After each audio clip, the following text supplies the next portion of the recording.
Freshman Senator Kamala Harris is coincidentally releasing a book around the exact same time that 2020 presidential announcements are being made, coincidentally doing a book tour that increases her visibility to the American people. This is very common. Bernie Sanders has been releasing books to do the exact same thing, but the timing has made it very clear that Harris wants to run, and now news comes out today that she will be announcing her candidacy on MLK Day. So now it's time for us to dissect her candidacy and what she'd bring to the table. My preliminary assessment: Harris would be the third most progressive major candidate in the race, a very distant third behind Warren and Bernie Sanders, presuming Sanders enters the race. She's certainly more progressive than Biden, and I do think better than Beto, but let's take a look at her history and you'll see for yourself. Kamala Harris is one of the senators who has taken the no corporate PAC money pledge and was an early co-sponsor of Medicare for All with Bernie Sanders. She has supported marijuana legalization and ending the drug war, backs a very good version of college for all, and supports raising the minimum wage to $15 an hour. She is also an incredibly skilled prosecutor who was the DA of San Francisco and then California's Attorney General, so skilled that Republicans had to cut her off in her questioning of Jeff Sessions. Did you not ask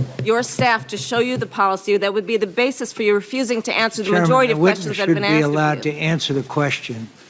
Senators will allow the chair to control the hearing.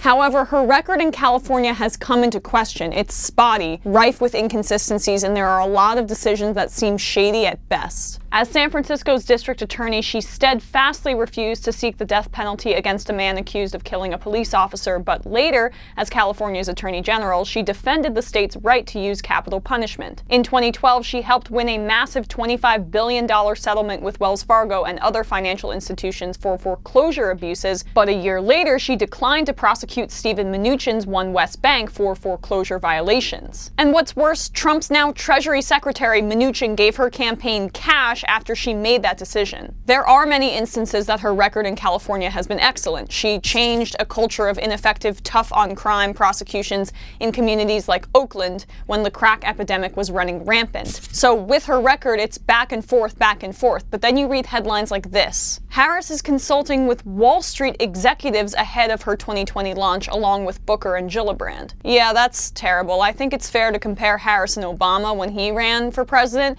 He was also a freshman senator and a new face who said many of the right things in terms of progressive rhetoric, but had some questionable votes and had some conservative mentors in the Senate. Harris has done almost everything right, votes and rhetoric-wise, as a senator since entering office in 2016, but her history in California is littered with both good and really bad decisions. I think that she is a decent candidate, but I believe that there is a significant drop-off after Warren and Sanders. Harris is incredibly bright and has been a very good senator, but there is a reason that the establishment is seemingly lining up behind candidates like her and Beto O'Rourke, and not Sanders or Warren. We have to take that into consideration.